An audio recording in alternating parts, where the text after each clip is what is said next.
oração de cada um de nós a Ti. Ó Deus amado, Tu que és, Senhor, digno de toda adoração, de toda honra, de todo louvor, Paizinho. Vem nos abençoar, vem iluminar as nossas mentes, edificar os nossos corações, Pai, através da Tua palavra. Então abençoa o Renato, que vai trazer a palavra hoje, Senhor, e que cada um aqui possa receber no seu coração a porção de amor que Tu tens para cada um de nós. Amém. Amém. Glória a Deus, glória a Jesus. É mais um dia que as bênçãos do Senhor se renovaram, as suas misericórdias se renovaram, e nós estamos aqui, para declarar como Ele é bom e como a sua misericórdia dura para sempre. Glória a Deus, glória a Jesus. Então, livro de Atos dos Apóstolos, capítulo 11, estamos aí já bem encaminhados, no livro de Atos, um livro abençoado, escrito pelo médico amado, pelo médico Lucas, e nós chegamos em um ponto que foi relembrado, nós terminamos ali falando de Atos 11, do 19 ao 26, em que foi relembrado ali aquela perseguição que teve com Estevão, e que foi relembrado ali que sobreveio, e que os crentes, os que já tinham crido em Jesus, os judeus crentes, eles acabaram se espalhando, por muitas regiões. Eles se espalharam ali pela Fenícia, por Chipre, pela Antioquia, anunciando a palavra do Senhor, não somente aos judeus, mas teve também outro grupo que começou a anunciar aos gregos, aos gentios, e a mão do Senhor estava com eles, e a palavra crescia mais e mais. E nós temos aqui no versículo 22, Antioquia, que vai começar a assumir um papel de destaque aqui no livro de Atos dos Apóstolos, e a igreja envia para lá a Barnabé. Nós vimos sobre isso, A notícia chegou ali no versículo 22, Atos 11, 22, a notícia só para a gente relembrar, o que a gente viu como já fazem dois estudos, que nós, o último estudo foi na sexta, se eu não me engano, então só para a gente relembrar onde paramos. Então nós temos ali que a notícia de que muitos estavam crendo se espalhou, e a igreja envia ali a Barnabé. Então Barnabé, ele vai ali sai de Jerusalém e vai até Antioquia, e quando ele chega lá, ele fica vendo ali quão grandes maravilhas o Senhor tem feito ali na igreja, Ele alegrou-se, exortava a todos que com firmeza de coração permanecessem no Senhor. Então, Barnabé, ele que nos deu aquele exemplo maravilhoso de como ajudar os cristãos, de como ajudar os irmãos, ele vendia as suas propriedades e dava o dinheiro para que a igreja usasse da melhor forma. Então ele demonstra aqui se alegrando ali com os irmãos, que bênção, ele se maravilha ali que os irmãos que a igreja estava crescendo, e ele exorta a todos que permaneçam ali firmes no Senhor, Ele consolava e incentivava. Que bênção, E Barnabé significa filho da consolação, Glória a Deus, glória a Jesus. Então, exortar aqui, ele dava estímulo, Ele animava, ele encorajava, ele estimulava os irmãos a que permanecessem firmes de coração, firmes no Senhor, Glória a Deus.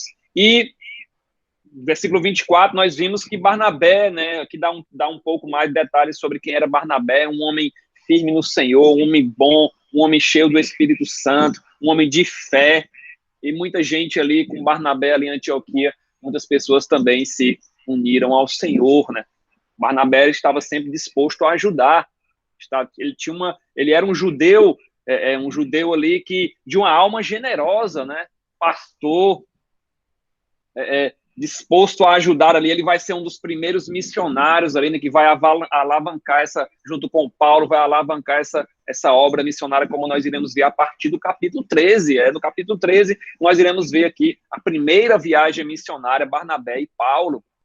Que bênção, Então, Barnabé aqui, esse homem aqui, e ele parte ali no versículo 25, como nós vimos, para Tarso à procura de Saulo, Saulo tinha sido colocado ali em Tarso, porque houve pessoas querendo ali matar a Paulo, e Barnabé vai lá buscar, Paulo já tinha passado muito tempo longe ali, de certa forma exilado, e agora Barnabé o traz ali para Antioquia, E Paulo ali vem com toda aquela bagagem, Doutor da lei, encontrou com o próprio Jesus, ele vai escrever cartas maravilhosas, vai ser bênção aqui, daqui para frente é só bênção, e Deus vai abençoar cada vez mais aqui os nossos estudos, né? Glória a Deus, glória a Jesus. Então, era necessário aqui trazer Paulo, né, para Antioquia, para pregar ali para os irmãos.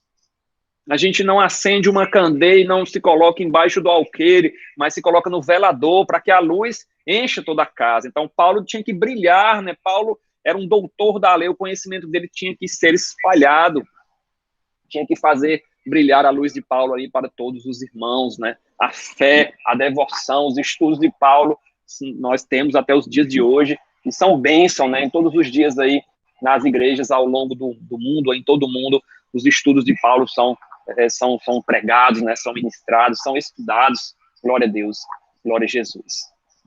Que bênção, né? Então, nós vimos também, né, que aqui no versículo 26, a primeira vez em Antioquia foram os discípulos pela primeira vez chamados de cristãos. Então, a igreja ganha tanta notoriedade, o cristianismo, né, a figura de Jesus Cristo ganha tanta notoriedade que eles começam a ser chamados de cristãos. Não se chama mais de judeus convertidos ou de gentios convertidos ou de outro nome, mas apenas de cristãos, né? Glória a Deus, glória a Jesus.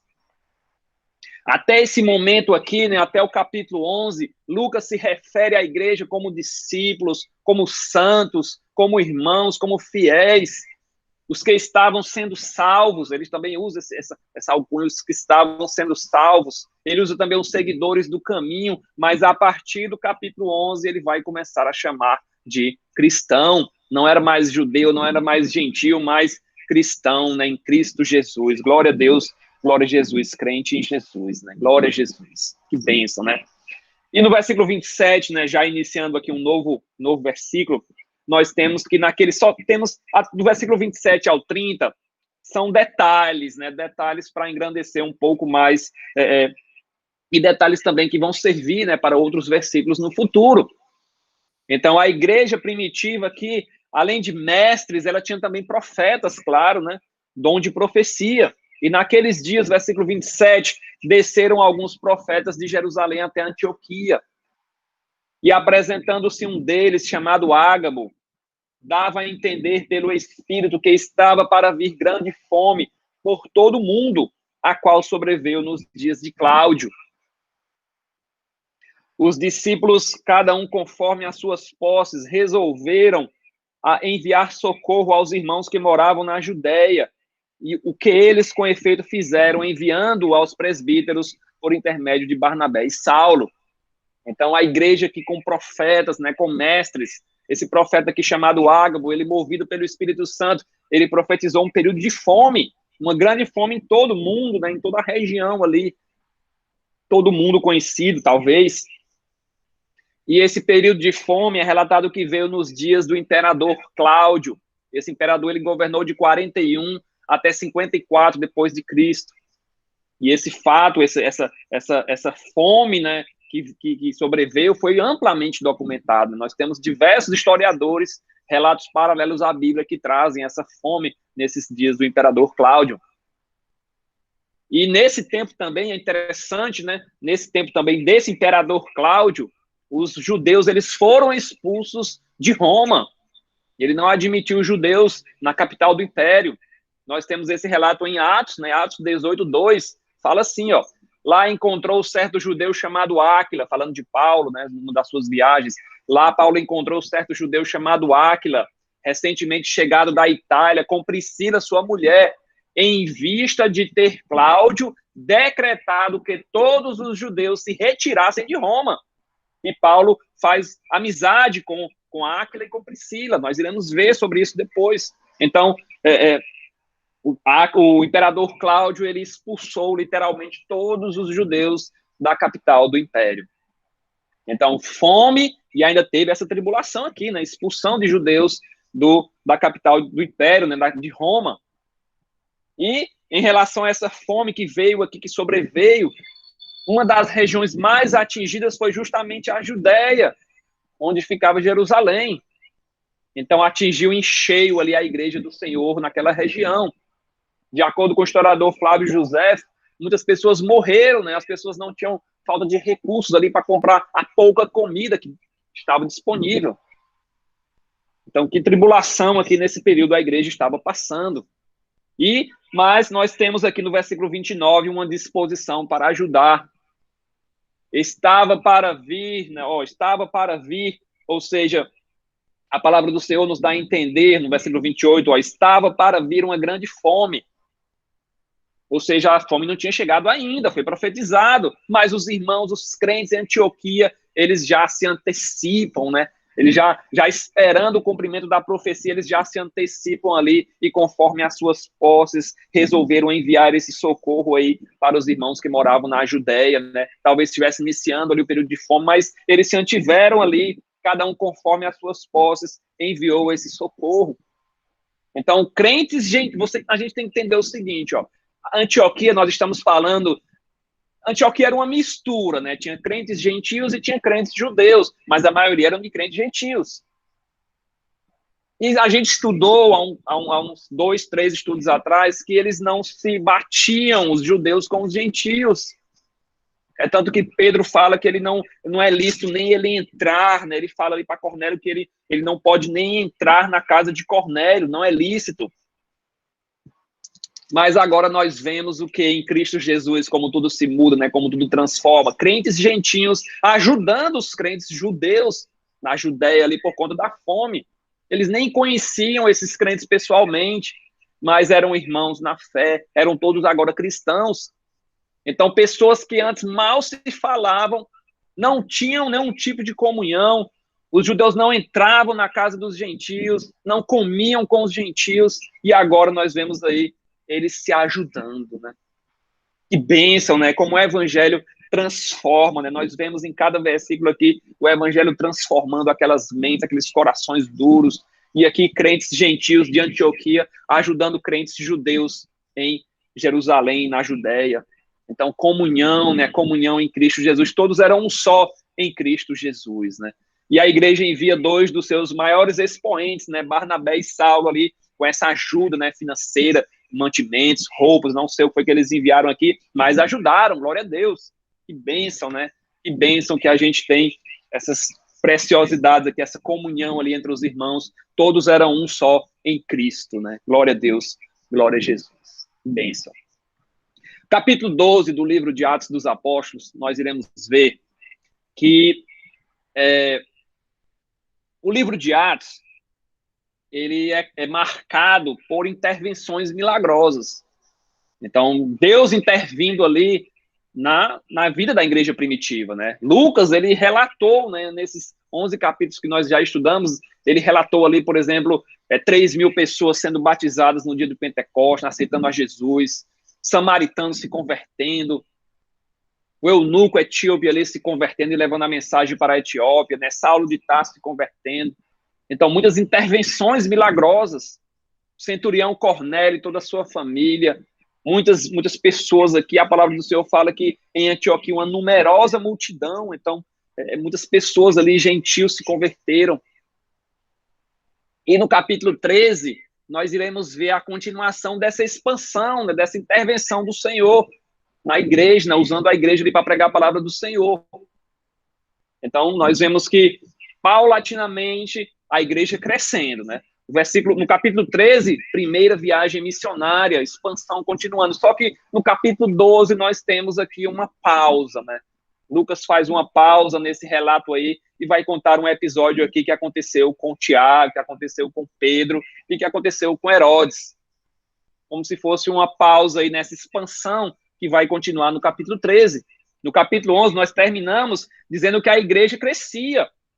Ali no 26, nós vemos que numerosa multidão em Antioquia, os discípulos chamados de cristãos. No 13, no capítulo 13, nós vemos que são enviados missionários, mas no 12, nós temos aqui algo que causou ali um certo revés na igreja, né? Tiago vai ser decapitado, vai morrer a fio de espada, e Pedro vai ser novamente preso. Então, desde a época de Estevão, né, desde a morte de Estevão, a igreja vivia sobre essa tensão. Tivemos ali um período de paz no final do capítulo 9, se eu não me engano, mas foi algo passageiro, mas tinha essa tensão, né, ante a perseguição. O capítulo 12, ele começa falando assim, ele começa falando sobre o rei Herodes. Por aquele tempo, mandou o rei Herodes prender alguns da igreja para os maltratar. Esse Herodes aqui, ele não é aqueles Herodes que nós conhecemos.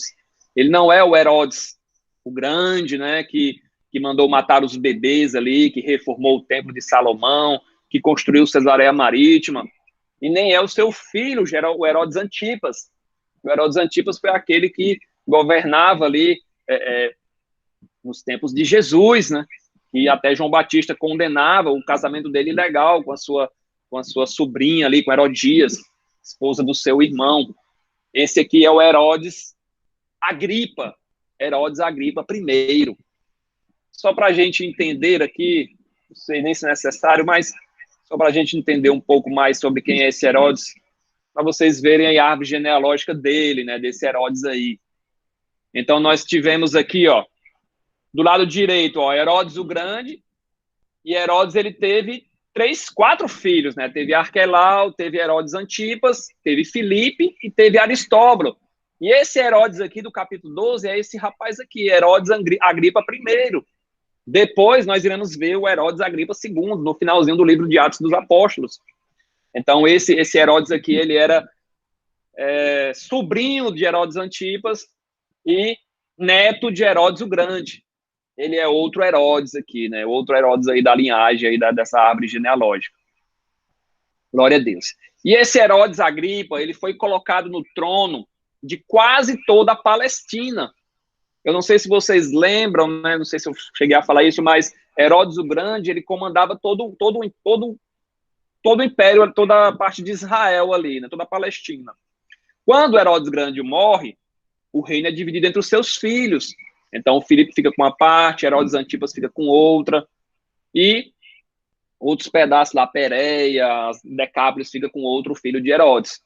Só que quando essa turma toda aí morre, por assim dizer, tudo passa para a mão de Herodes Agripa. Então, Herodes Agripa, ele passa a ter um reino grande.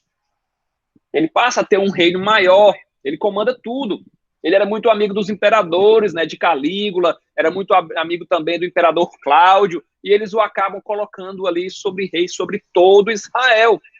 Ele acaba tendo o mesmo reino ali do seu avô. Ele domina todo o reino que antes era do seu avô, né? Não havia mais divisão, ele era rei sobre tudo, né? Sobre a Judéia, sobre a Galiléia, sobre a Pérea, né? Sobre todas as regiões ali que foram divididas, não tinha mais essas divisões políticas. Era ele que mandava agora, né? Glória a Deus, glória a Jesus. E como um rei, né, um rei populista ou querendo ser populista, ele tenta ampliar a sua popularidade ali, mandando prender alguns da igreja para os maltratar. O versículo 2 fala que ele fazendo passar a fio de espada a Tiago, irmão de João. E no versículo 3 fala que, vendo isto ser agradável aos judeus, ele prosseguiu prendendo também a Pedro, e eram os dias dos pães asmos.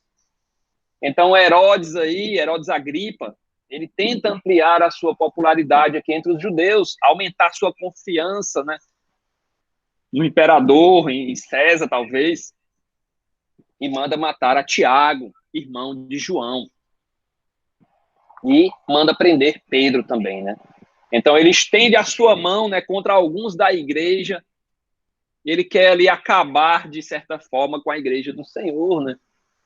De início, nós vimos que a perseguição ela aumenta. Então, de início, eram prisões, né, eram açoites, confiscavam as casas, os bens, ameaçavam de morte. E aqui já está passando para um nível mais elevado, né? Já está a morte aqui de Tiago, decapitado ali. Então, a gente vê que a perseguição ela vai aumentando e o nível ali dos maus tratos vai aumentando também. Paulo, né, ele já vem com essa onda de violência ali, prendendo e matando. E aqui nós temos uma decapitação, né, de um apóstolo. Então, e todos os grupos reunidos contra os cristãos, né? Nós tivemos saduceus contra os cristãos, fariseus contra os cristãos, romanos contra os cristãos, agora o rei contra os cristãos, judeus que não eram convertidos contra os cristãos. Então era uma perseguição aí que era muito grande, né? Muito, muito terrível, né? Então Herodes Agripa I, ele manda matar a Tiago, né? Irmão de João, filho de Zebedeu. Então, ele era chamado assim, filho de Zebedeu, porque tinha outro Tiago entre os apóstolos, né? Que era chamado de Tiago Maior.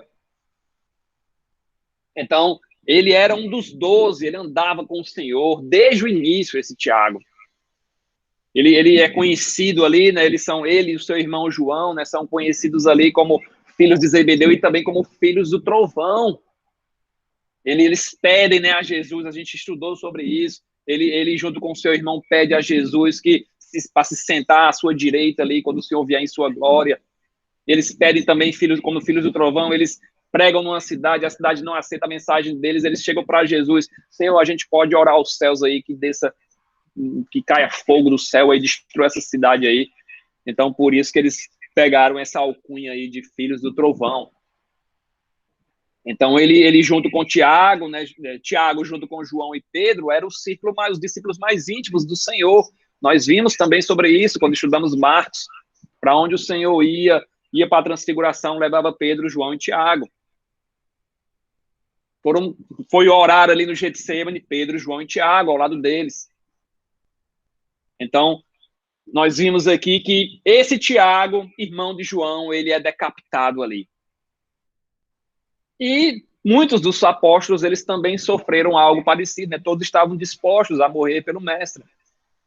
Foram homens ali que dedicaram a sua vida, né, pelo evangelho. E nós não devemos permitir, né, que o sacrifício deles tenha sido em vão, devemos também levar a mensagem do Senhor, né? Glória a Deus. Então, quando nós estudarmos o capítulo 12, não sei se nós iremos terminar hoje, mas nós iremos ver que vai acontecer um grande livramento da parte de Pedro. E nós, às vezes, nos perguntamos, Senhor, né? Às vezes você pode se perguntar, Senhor, por que Deus permitiu que Tiago fosse decapitado e Pedro fosse milagrosamente salvo? Então, é uma pergunta difícil de responder, né? Tiago, aqui no versículo 2, ele foi decapitado. Nós iremos ver que Pedro, ele vai ser milagrosamente, vai escapar da prisão ali de forma milagrosa. Então, essa é uma pergunta difícil, né? Bem como tantas outras que existem nas Sagradas Escrituras. Mas o que podemos refletir é que os planos e pensamentos do Senhor são maiores do que os nossos. Apenas precisamos confiar na sua liderança, confiar nos seus propósitos. Possa ser que essa morte de Tiago, né, tenha sido um alerta de Deus ali para que os demais apóstolos saíssem de Jerusalém, né, saíssem ali da Judéia e se espalhassem por outras regiões. Então, a uns Deus livra da morte, a outros Deus livra da morte, recebendo ali em seus braços. Em Hebreus 11, nós temos ali uma lista, uma galeria da fé. Uns foram libertos do fogo ali daquela galeria da fé, outros foram libertos ali da boca de leões, como Daniel, e outros foram mortos, cerrados ao meio. Deus é Deus quando nos livra da morte e quando nos leva para a sua presença. Então, ele é Deus quando atende às nossas orações, quando nos cura, mas ele também é Deus se ele não nos curar. Glória a Deus, bendito seja o nome do Senhor. Como Jó ali, né? No sair do ventre, no retornarei, bendito seja o nome do Senhor. Versículo 3, nós temos o seguinte, ó. Vendo ser isto agradável aos judeus, prosseguiu prendendo também a Pedro. E eram os dias dos pães asmos. Então, nós estávamos aqui em uma época de Páscoa. Então, os judeus se agradaram ali da perseguição. Você se agradar na perseguição é porque eu não sei, eu não tenho nem palavras para isso. Você se agradar com uma pessoa sendo perseguida. Eu creio que nós, como cristãos, nós não nos agradamos por qualquer seita que venha a ser perseguida. Nós temos misericórdia deles. Mas aqui os judeus se agradavam, né, por essa perseguição, né, por Tiago ter sido morto e por Pedro estar preso. E eram os dias dos pães asmos. Então, uma perseguição aqui política e religiosa, né? Herodes ali agradando aos judeus, né, querendo se tornar um político maior, perseguiu de forma religiosa ali os crentes em Jesus, né, os principais líderes do cristianismo. Então, no versículo 4, nós temos o seguinte, ó, tendo-o feito prender, lançou no cárcere, entregando a 4 escoltas de 4 soldados cada uma. para o guardarem, tensionando apresentá-lo ao povo durante a Páscoa. Então, a intenção de Herodes ali era uma prisão estratégica.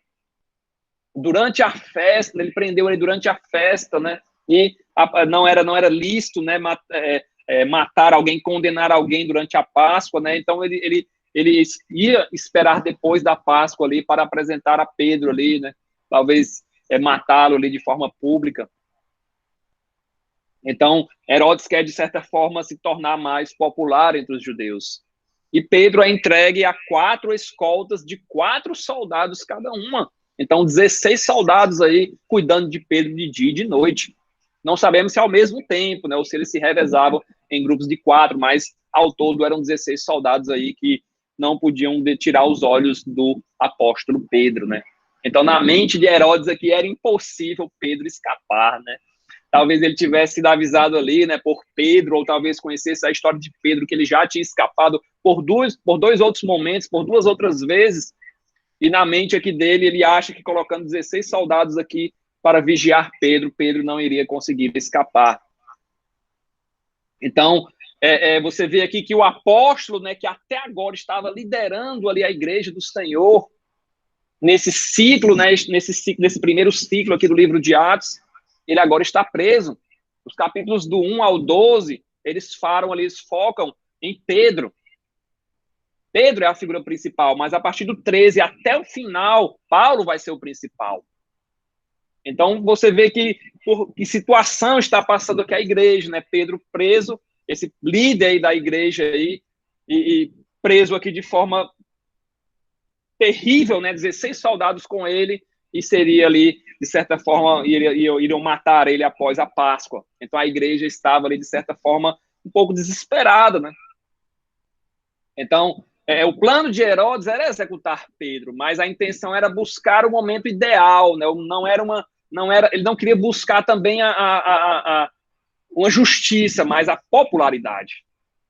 Então, eu queria que o Agripa que queria que o momento mais adequado ali, onde mais judeus pudessem ver, ele queria fazer de Pedro ali um espetáculo, né? Que todos o vissem. Queria dar um golpe mortal na igreja ali, desarticular a igreja, o caminho, né, como era chamado, matar todos os seus líderes. Para Herodes não tinha como Pedro escapar, perdão. Os crentes não foram. É interessante que a gente não vê aqui, comparando com os dias de hoje, né, os crentes aqui não foram para as ruas organizar uma revolta popular, fazer um abaixo-assinado, entrar nas redes sociais ali, fazer um textão, né, como o pessoal fala, não apelaram para autoridades, os crentes apenas começaram a orar, né? Glória a Deus, glória a Jesus. Então, versículo 5, Pedro, pois, estava guardado no cárcere, mas havia oração incessante a Deus por parte da igreja a favor dele, né? Glória a Deus, glória a Jesus, né? Então, eles se reuniram para orar, buscaram o Senhor, Deus Todo-Poderoso, soberano Senhor do universo, né? Foram direto ao STD, né? Supremo Tribunal de Deus, né? Supremo Tribunal Divino. Acreditavam aqui no poder da oração, né? Glória a Deus, glória a Jesus, né? Então, a força maior aqui, de um lado, Herodes Agripa se levantando aqui, mais uma força maior vai se levantar aqui do outro lado. Então, a igreja fazia contínua oração incessante a Deus por parte da igreja. A palavra usada aqui para contínua, no grego, né, significa assiduamente, sem parar, sem cessar.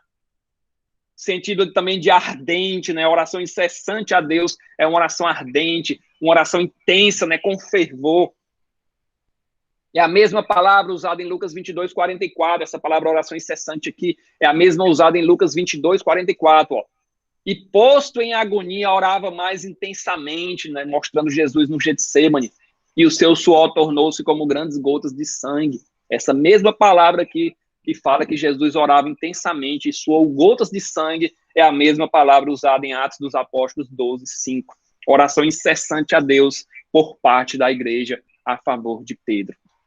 Então, a igreja primitiva estava em contínua oração, uma oração que não para. A palavra do Senhor fala, né, que pedi, dar-se-vos-á, buscar e encontrareis, batei e abrir-se-vos-á, pois todo aquele que pede, recebe, o que busca, acha. e ao que bate, abrir-se-lhe-á. Então, eles estavam batendo, estavam orando incessantemente. O erro de Herodes foi esse, deixar Pedro guardado na prisão, dando tempo para a igreja orar. Tiago talvez tivesse sido executado ali de forma mais rápida, né? Foi capturado e foi executado, não dando tempo ali para, de certa forma, a igreja orar. Mas Pedro não, Pedro passa um tempo aqui na prisão. Era festa dos pães asmos, né? Páscoa, ele não podia ser morto ali, então Herodes deixou um tempo ali para só depois apresentá-lo ao povo.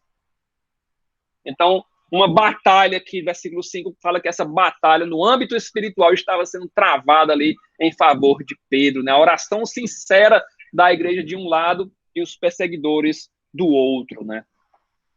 Glória a Deus, glória a Jesus, né? Então, que bênção, né? Que bênção, uma oração, quando a igreja ora, ela tem vitória, né? Então, você orar aqui é você falar, né, com aquele que está no trono, falar com o Senhor, tem controle sobre todas as coisas. Senhor, Tiago foi morto, e agora Pedro, livra ele, Senhor. Tem misericórdia, Senhor. Oravam para aquele que está no trono, tem todo o poder e toda a autoridade. Que bênção, né? Então vamos ver o que foi que houve, né? A igreja reunida, ela estava, como nós iremos ver a partir do versículo 11, se eu não me engano, 12, que eles estavam reunidos na casa de Maria, era mãe de João Marcos, né? O mesmo que nós estudamos no Evangelho de Marcos. Todas as circunstâncias apontavam contra, mas a igreja orava, né? Jesus uma vez contou uma parábola, né, essa parábola fala da importância de orar sempre, nunca desfalecer. Está lá em Lucas 18, essa parábola. Mas era isso que a igreja estava fazendo por Pedro. Mesmo diante das adversidades, eles estavam orando ali. E o resultado de Pedro, como nós iremos ver, foi mudado. A mensagem de hoje, nós temos saído daqui com isso na mente, né, que nós devemos orar sempre com fé, porque a oração, ele muda as situações, ela muda as situações. E não somente em tempos de perigo, mas devemos orar em todo, orar sempre, né? Paulo fala que devemos orar sem cessar. Que bênção, né? O versículo 6 fala que quando Herodes estava para apresentá-lo, naquela mesma noite, Pedro dormia entre dois soldados, acorrentado com duas cadeias, e sentinelas à porta guardavam o cárcere. Eis, porém, que sobreveio um anjo do Senhor, e uma luz iluminou a prisão, e tocando ele ao lado de Pedro, despertou, dizendo, levanta-te depressa. Então as cadeias caíram-lhe das mãos. Disse-lhe o anjo, cinge-te e calça as sandálias. E ele assim o fez. Disse-lhe mais, põe a capa e segue-me. Glória a Deus, glória a Jesus, né? Então, a libertação de Pedro aqui foi uma resposta extraordinária da oração, como nós iremos ver. Onde as pessoas estavam orando ali na casa de Marcos. Versículo 5 dá aqui já nos antecipa isso, que é uma oração incessante. Hernandes Dias Lopes, ele diz que os crentes não podiam fazer nada na terra, mas buscaram o auxílio do céu. Uma igreja unida em oração pode mover os céus, abalar o inferno e provocar grandes mudanças na terra. Nada é impossível para Deus. Então, esse episódio de Pedro, ele lembra muito o que aconteceu com Esther, né, no livro de Esther. Né, tinha uma ordem ali para matar todos os judeus, tramada por Amã, mas Esther entrou em oração, entrou em jejum, conclamou todos os judeus ali a orarem, a jejuarem, e foi revertido, a situação foi revertida em favor dos judeus, né? Que bênção, né? Glória a Deus, glória a Jesus. Então, Pedro, ele passou mais ou menos uns 7 dias preso, né? A festa durava 7 dias, então ele ficou ali mais ou menos esse período preso. Herodes Agripa já tinha decidido o dia, né? Já estava para apresentá-lo. É como se ele fosse apresentar amanhã, e hoje à noite Pedro seria solto. A libertação ocorreu exatamente na noite que antecedeu ali o Herodes ia apresentar, Herodes Agripa ia apresentar a Pedro. O Herodes estava para apresentá-lo. Naquela mesma noite, Pedro dormia entre os dois soldados. Então, Pedro, ele era tratado, né, como nós vimos, como um prisioneiro de alta periculosidade, por assim dizer, dado a estrutura que foi montada aqui para Pedro. Então, ele estava ali, ele dormia e soldados dormiam junto com ele, amarrados com ele. Se ele se mexesse, ele arrastava a mão do soldado aqui que estava preso com ele, ou mexesse a perna, arrastava a perna do soldado que estava preso com ele. Então, Pedro, e tinha pessoas, a gente vai ver que tinha soldados do lado de fora.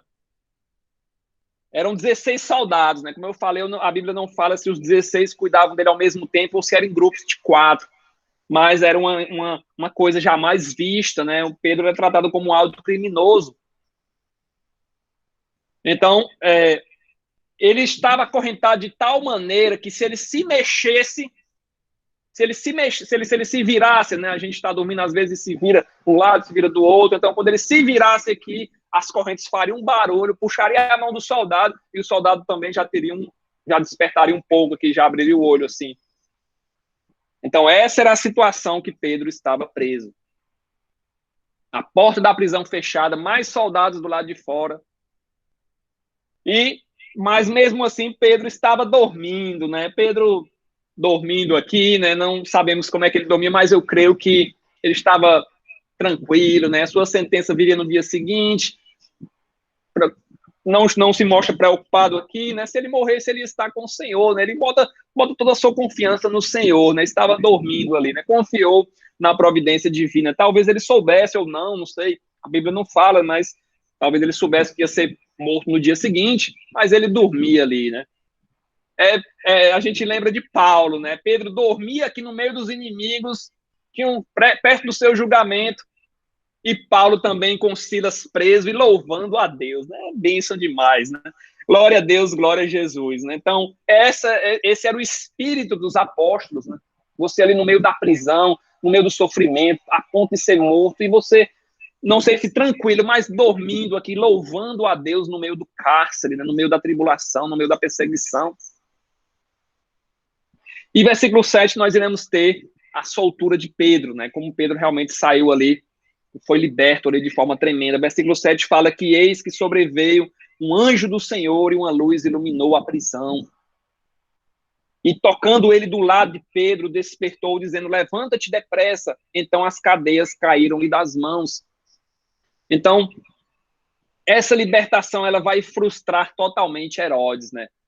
O Senhor, nós não sabemos os pensamentos do Senhor. O Senhor podia ter evitado que Pedro fosse preso, ou podia ter libertado Pedro no primeiro dia. Mas aprove ao Senhor libertar a Pedro na última hora e no último dia.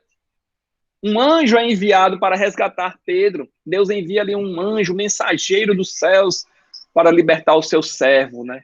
Pedro estava talvez abandonado ali pelos homens, né? Pelos crentes que não podiam fazer nada, mas não estava abandonado pelo Senhor, né? O anjo do Senhor estava ali, né? Glória a Deus, glória a Jesus, né?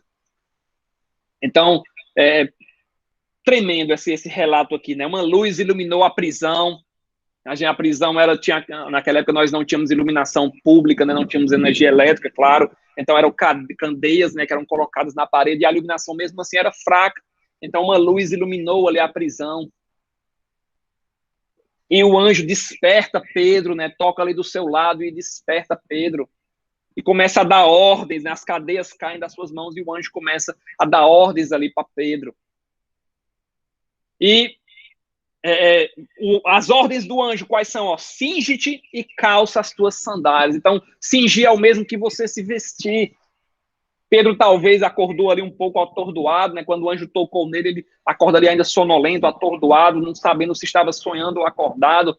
Mas o anjo, ele obedece às ordens do anjo. Cinge-te, ou seja, veste a tua roupa, coloca a tua capa. Talvez estava frio lá fora, né? Mas o anjo manda Pedro se proteger.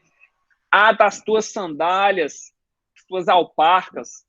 Ou seja, Pedro devia estar pronto ali para andar, para correr, se fosse preciso. Coloca a tua capa, disse-lhe mais, põe a capa e segue-me. Então, o anjo ali dando essas ordens para Pedro, e Pedro faz tudo que o anjo o manda, né? E é interessante que os guardas aqui, de certa forma, eles foram anestesiados, né? Eles estavam ali dormindo profundamente.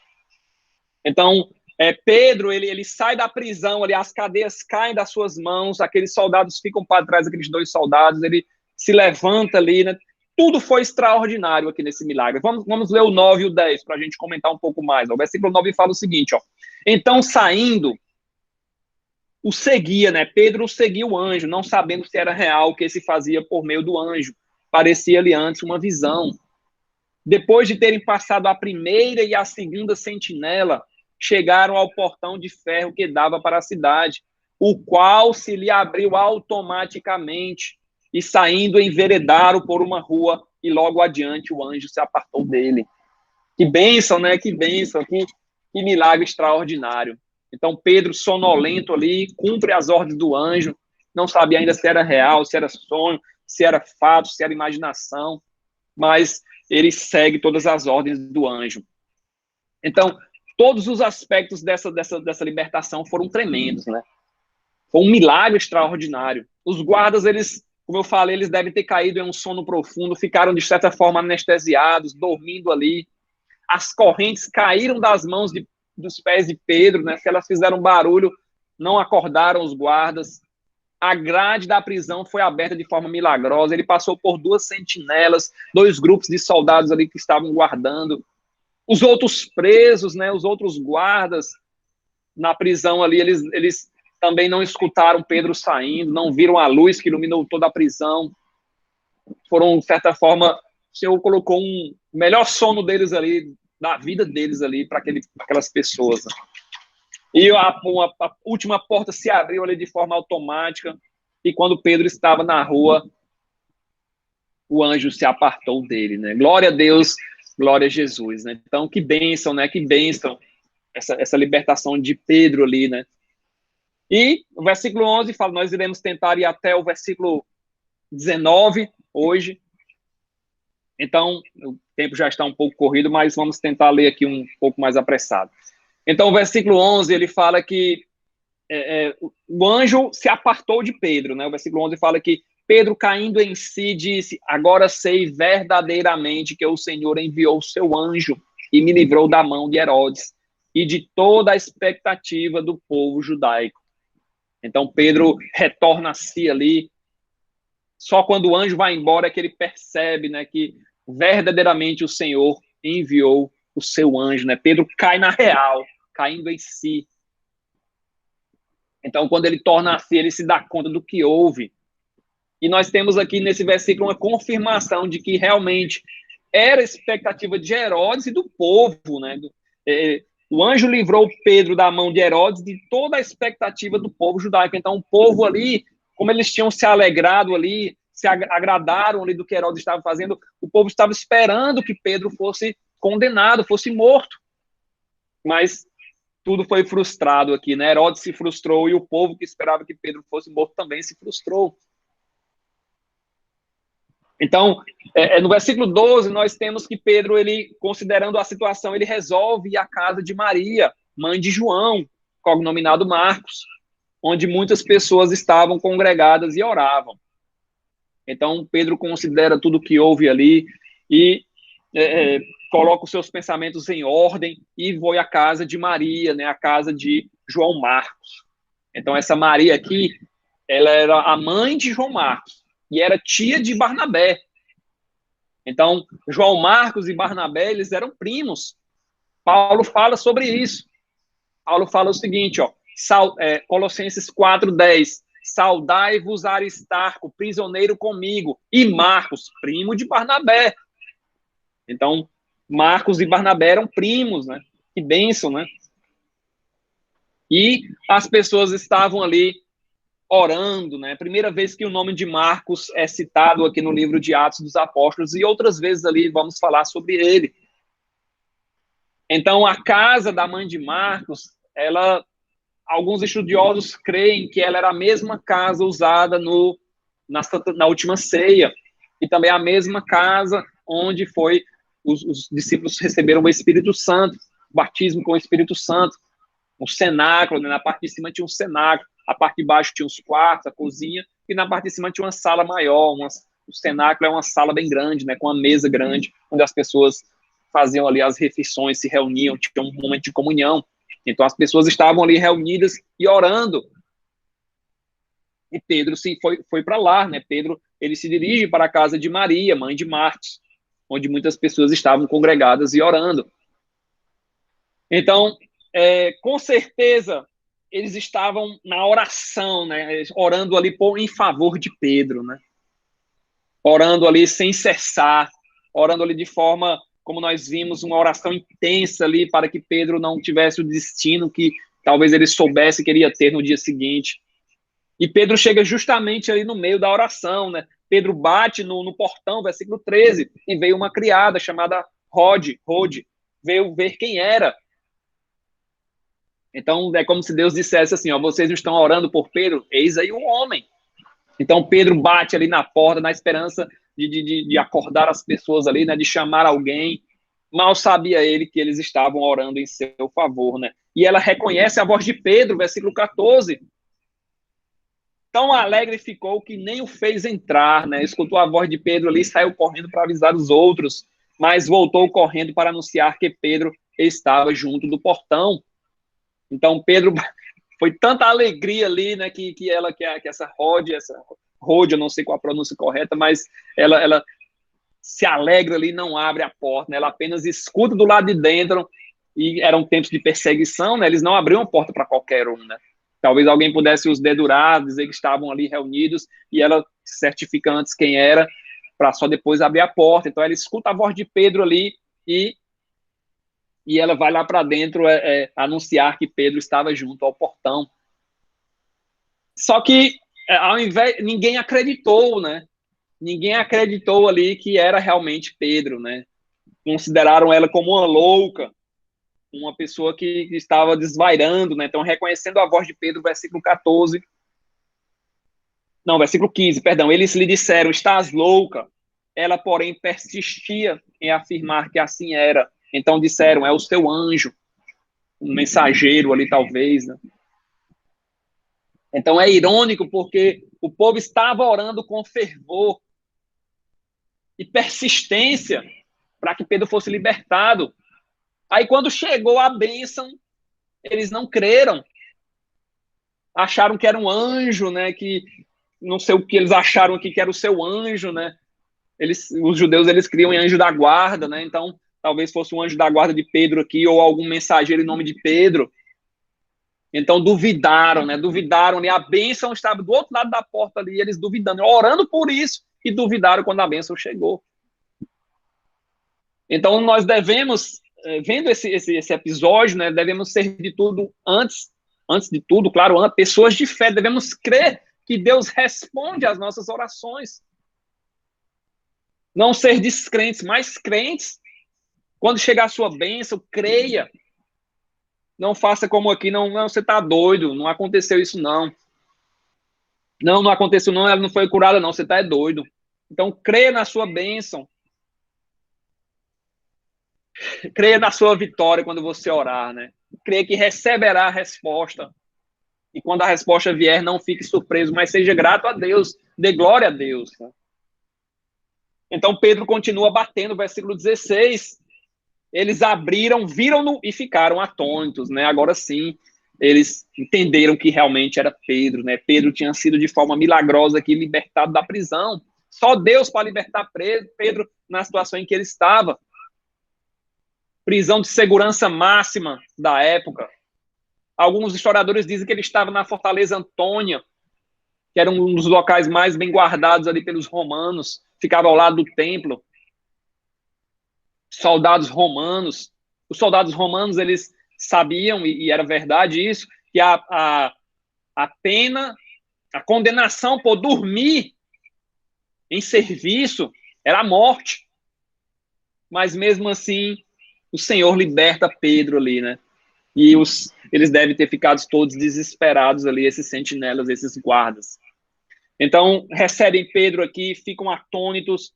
Ele, porém, versículo 17, fazendo sinal com a mão para que se calassem, contou-lhes como o Senhor o tirara da prisão e acrescentou, anunciar isso a Tiago e aos irmãos. E saindo, retirou-se para outro lugar.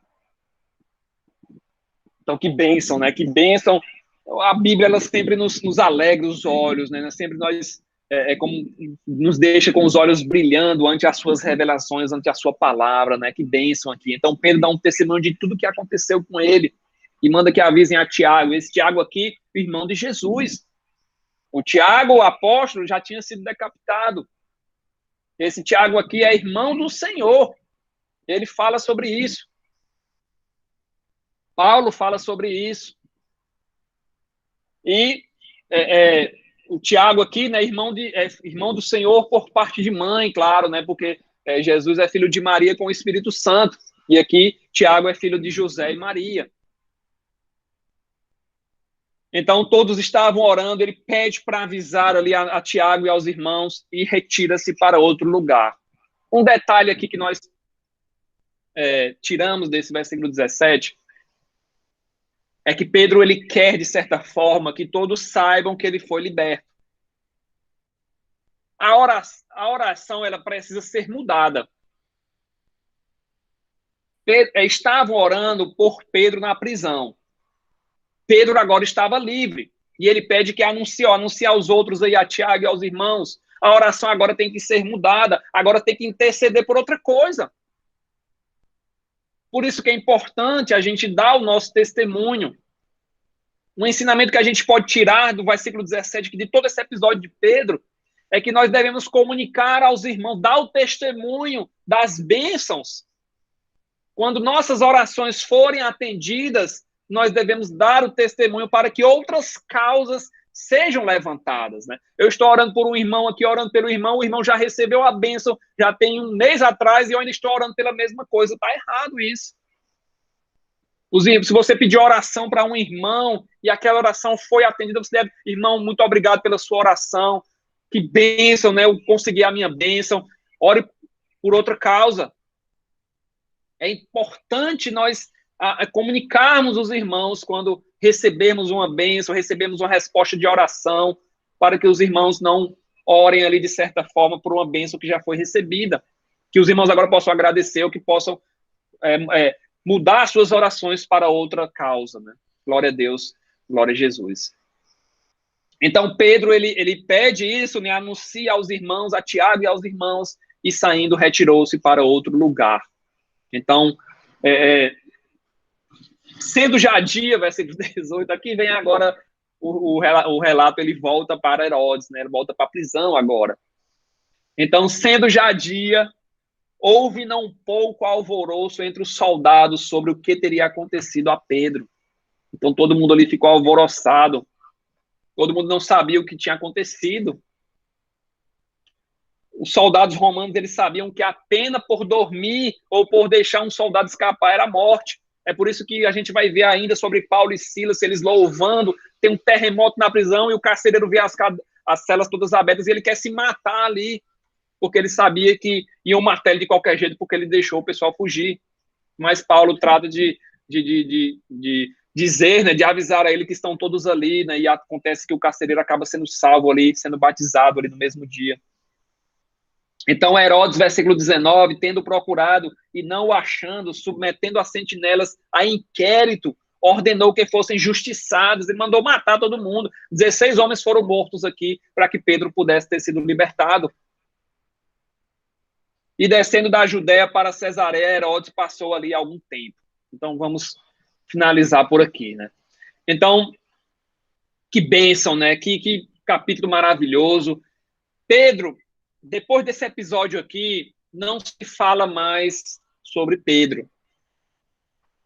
Nós não sabemos para onde ele foi, né? Nós sabemos que ele andou por diversos lugares, ele evangelizou diversos pontos ali da Palestina, mas não sabemos para onde ele se dirigiu após ele sair aqui, retirou-se para outro lugar.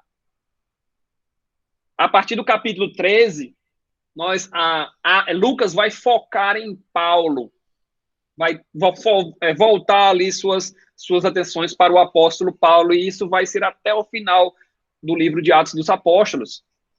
Nós sabemos de alguns detalhes da vida de Pedro, né, por conta de Paulo, por conta de outras epístolas, né? Paulo fala aos Gálatas que eles se encontraram em Antioquia. Foi quando Paulo resistiu a Pedro face a face. porque ele se tornara repreensível, né? Pedro comia com os gentios. Quando chegaram os judeus de Jerusalém, Pedro começou a se afastar dos gentios, e Paulo viu aquilo ali, não gostou e enfrentou a Pedro. Paulo fala também em 1 Coríntios 9:5 que Pedro, ele viajava com a sua esposa. 1 Coríntios 9:5, e também o de fazer-nos acompanhar de uma mulher, irmã, como faz os demais apóstolos e os irmãos do Senhor, e Cefas é Pedro. Então, Pedro andava ali acompanhado de uma mulher irmã, talvez a sua esposa, com certeza.